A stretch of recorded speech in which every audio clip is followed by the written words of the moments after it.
the city of Fort Myers, Dunbar is the largest African American community.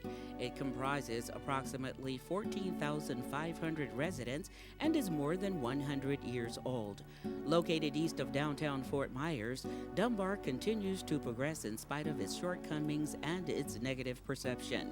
Its rural history plays a significant role in the development of Fort Myers and comprises a unique line of community ties.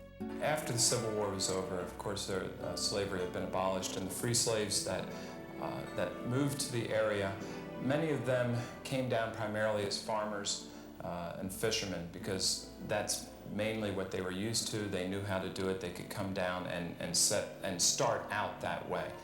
After the town started developing, this really wasn't until the late 1800s when the town was large enough to really support different industries. That's when the freed slaves were able to get into other opportunities. For instance, the sawmill was one of the biggest opportunities for employment that many of the blacks would find in this area.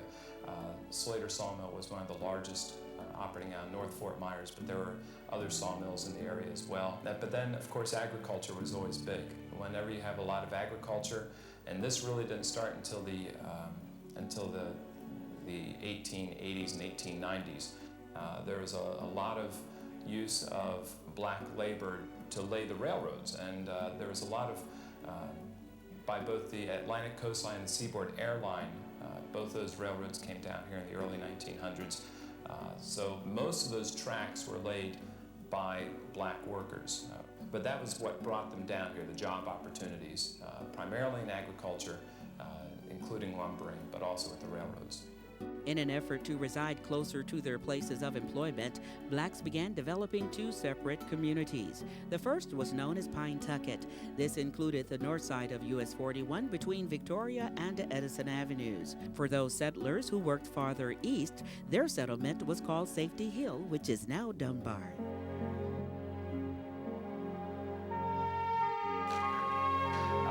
Some of the big names in the area, of course, would be Dr. Ella Piper.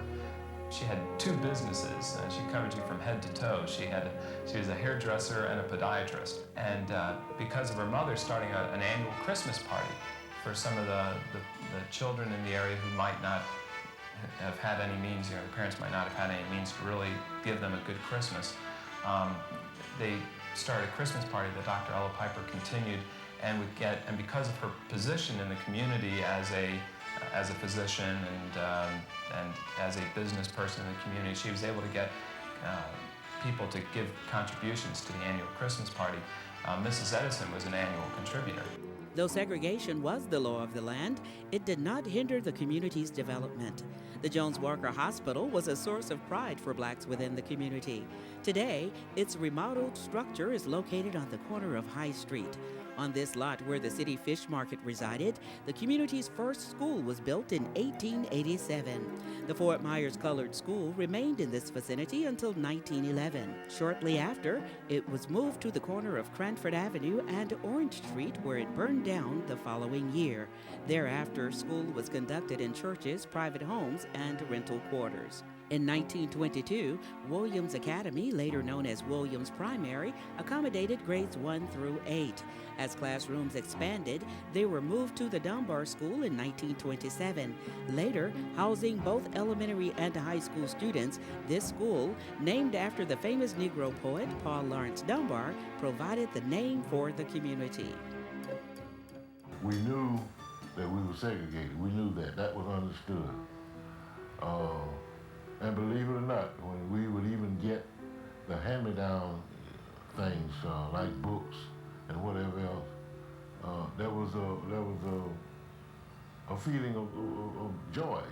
But we, not having anything to compare it to, thought it was something good. In 1977, Dunbar High School became a community school and was later placed on the National Register as a historical landmark. Political action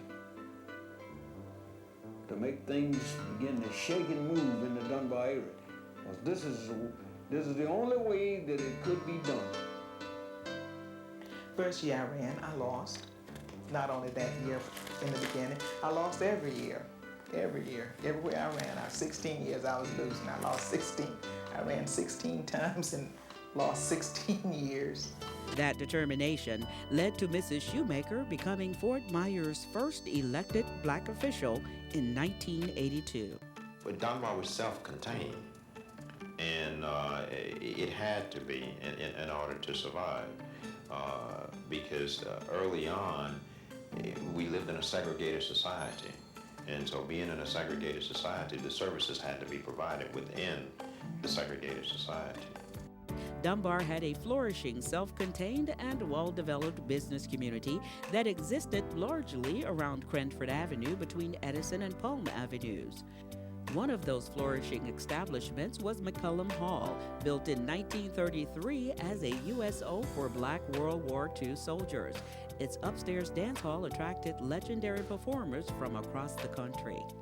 McCullum Hall was the place to be if you wanted to go hear the top bands, like Count Basie played at McCullum Hall. Today, Dunbar's business district now maintains its own local newspaper, the Community Voice. This weekly publication, comprised of national and local news, has become a vital asset to communities within and outside the area. As an integral part of Fort Myers, the Dunbar community continues to expand and shed its tarnished image. As a hometown of professional athletes Deion Sanders and Ward Williams, Dunbar is comprised of many hardworking citizens determined to make a difference. Its educational facilities, community organizations, and well-developed programs play an important role in developing a strong community for the future.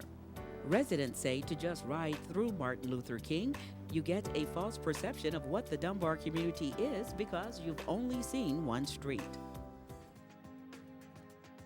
On February 14, 2008, Lieutenant Governor Jeff Kottkamp met with a group of concerned and active citizens serving the Dunbar community at the AFCAM Center. Since then, these community trustees have met weekly to dialogue, analyze, strategize, and collaborate.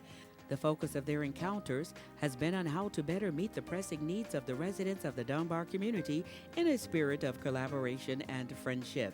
Their attention is on effective action and positive involvement.